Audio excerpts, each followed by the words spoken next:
There we go. Hi everyone, can you hear me? Yes. Yeah. Okay, great.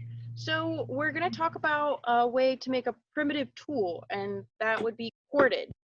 So if you look really close, this is the final product that we're going to try to talk about how to make today. Maybe while I'm talking about ways to identify the plant that we use to make this cordage, maybe in the chat you guys could mention some ideas of how cordage or rope could help you in a survival setting. So I have already gathered the plant that I used to make this rope, and it's called dogbane. This is a stock of it, and it's a perennial plant. So that means it'll come back year after year. Some quick ways to identify it is if you look really close, it's like a reddish auburn color, and the branches up top, they grow directly across from each other, so they're opposite branching. And then another key identifying factor would be these big pods. This plant I harvested like late winter, early spring, so it's kind of dry and crackly like this. But later in the summer, it'll be more green, and these pods will look like green beans in the summertime. Those are some quick ways to identify it. And then let's talk about how to make it. So what we want to do is we want to crack the bottom of this. The reason that we use dogbane to make cordage is because it's really strong. The fibers in it are really strong, so it can be super hard to crack. I can hardly ever crack it with my fingers. So I don't know if you can see this. My dog's in the way. If you step on it with like your heel, then you can crack the bottom of it. And then once it's initially cracked, then it's a lot easier to crack with your fingers. So you want to split it all the way to the top, and it'll get harder to crack the higher you get, I think at least. Hey, leave it. And I crack it all the way up to the branches. So then, once it's cracked, I'll split it, and then the inside's exposed. So now what we want is the outside of the plant. So I'll crack it again. Here, maybe over this will be easier for everybody to see. And I'm gonna peel away the inner pith of it. So this is the byproduct. So we're gonna just discard that when we're done. And we want these little fibers. This is what we're gonna make the cordage out of. So we'll break all this away.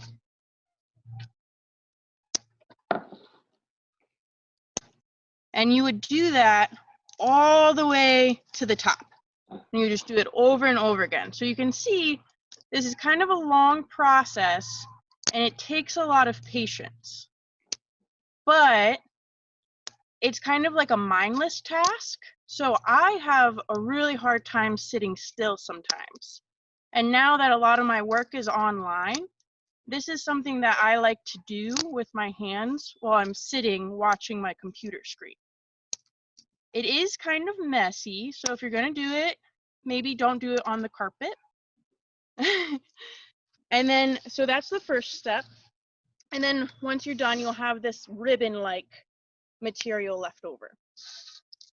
So then the next step is you take it in your hands and you rub it and rub it and rub it. So what you're doing here is, you look real close, you're rubbing away the waxy coating on the outside. So that's kind of like the bark of the plant. You're rubbing that away with your hands, with the friction of your hands, and you're leaving these tiny little fibers that are very strong. So this is another pretty time-consuming step in the process. So you would just do that over and over again until you get something like this. Now this still has a lot of that wax bark-like stuff on the outside. So it depends. I think it would like depend what you want to use your rope for. So if you're using it, I don't know, let's say to make the string on the bow drill, it might not have to be super clean of that waxy bark. But if you're gonna weave it into clothing at the end, then maybe you would want it a little bit softer. So you would rub and rub and rub until you get the desired amount. And then you would put it in half, split it in half. You want one half longer than the other half, just like this. Now this is the kind of tricky part that might take a lot of practice. So I'll take the top strand with my pointer finger and my thumb, and I'll twist it away from me, like that. Then I'll take my pointer finger and my middle finger and pinch the bottom strand and twist it on top. Now the strand that was just on the bottom is on the top. And I'm going to do the same thing over again. So I'm taking the new top strand and twisting it away from me. And then I'm taking the strand that's on the bottom and twisting it up and towards me.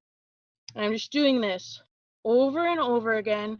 And as I do it, my other hand is kind of inching along with me, pinching it all together. So when I was younger, well, I still like to do this. I like to make bracelets. And this kind of reminds me of that process of like weaving material into something else. It's pretty fun. So this is what I've just made. And if you do it long enough, then you'll get rope like this. And you can do it very finely and get a very thin piece of rope, or you can do it a little bit thicker and then you'd get a thicker piece of rope.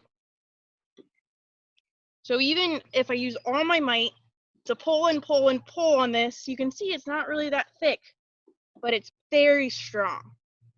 And if I wanted to make it even stronger, I could take another piece of this rope and weave it together with this one.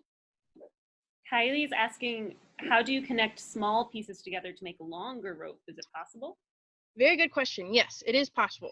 So at the beginning, I said it's important to split it in half and make one piece longer than the other piece. So if I had another strand here, maybe we can use this one. So this is a separate strand of fiber, and this one is weaved together. So once I come to the end, and this is all woven, and I'm at this very end point, I would take this new strand and hold it like that, and then I would just weave it just like that. Does that make sense? It's important to have them at two different lengths because you don't want the two weakest points of the rope at the same spot. So that's why we want them at two different lengths.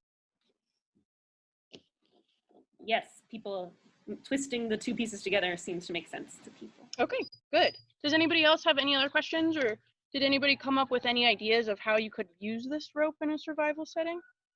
One person did suggest using it for making fire for the bow drill.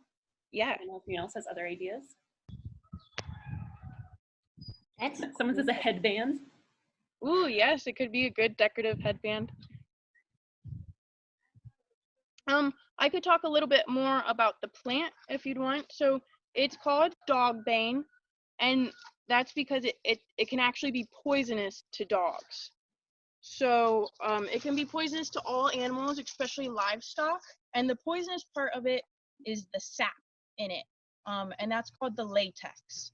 So when I harvested it in late winter or early spring, most of that latex, well, all of that latex in the plant was down at the roots, and I don't have any of the roots. I cut it off right at the base. But if it were later summer, it would have that latex in the leaves, and that would be the poisonous part. And it's only poisonous if you eat it, if you ingest it. So you might be familiar with milkweed. This plant is in the same family. It's like a cousin to milkweed. And milkweed has that same milky sap latex in it. And that's what makes the monarch caterpillars poisonous to other animals, because that's what they eat. We had a few more people mention things you could do with it, you could make a basket, and that's true. I've seen people weave it into baskets, and someone else suggested you could use it to help you tie down a tent or a covering for a shelter. Oh yeah, those are good ideas. And someone reminded us that if you don't know what something is, you shouldn't eat it. That's good advice. Mhm. Where are good Very- places to find dogbane? I know I've been able to find dogbane growing pretty easily. If someone wants to try this, do you have any advice? Yeah.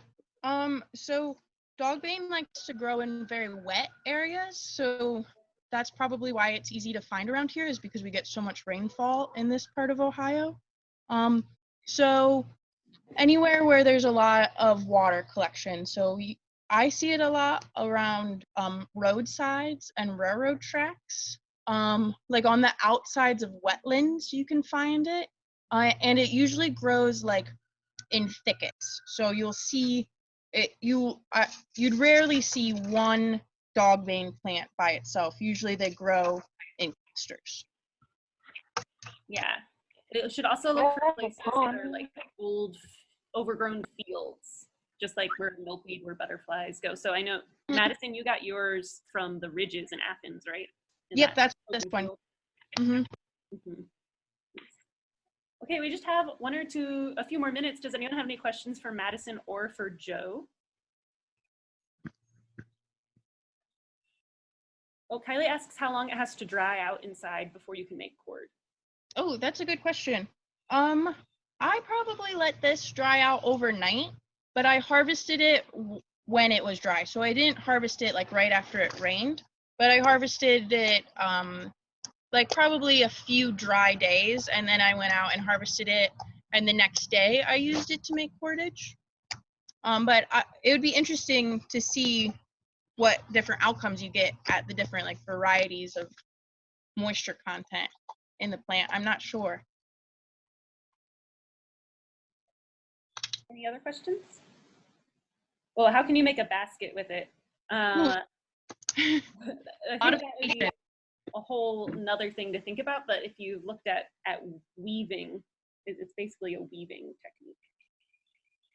Yeah, I guess I do want to mention I'm new to learning how to make cordage. I've just been practicing for maybe a couple months now, and this is a very ancient skill that people have used, well, for a really, really long time. Hundreds and hundreds of years people have been doing this, and that it's been passed down from tradition, from family member to family member in tradition. So I'm definitely not an expert. I guess I should have said that at the beginning.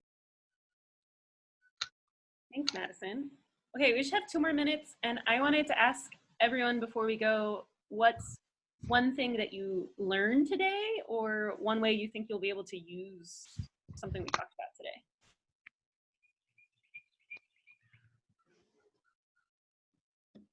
You can unmute yourself if you want to, or put it in the chat. I learned that you could make rope out of certain like plants, which is pretty cool. Yes, I think it's cool too. I learned that that plant can be poisonous to dogs. That is a good tip. A few people say they're going to try the fire bow. It could be poisonous to cats too. Important to know.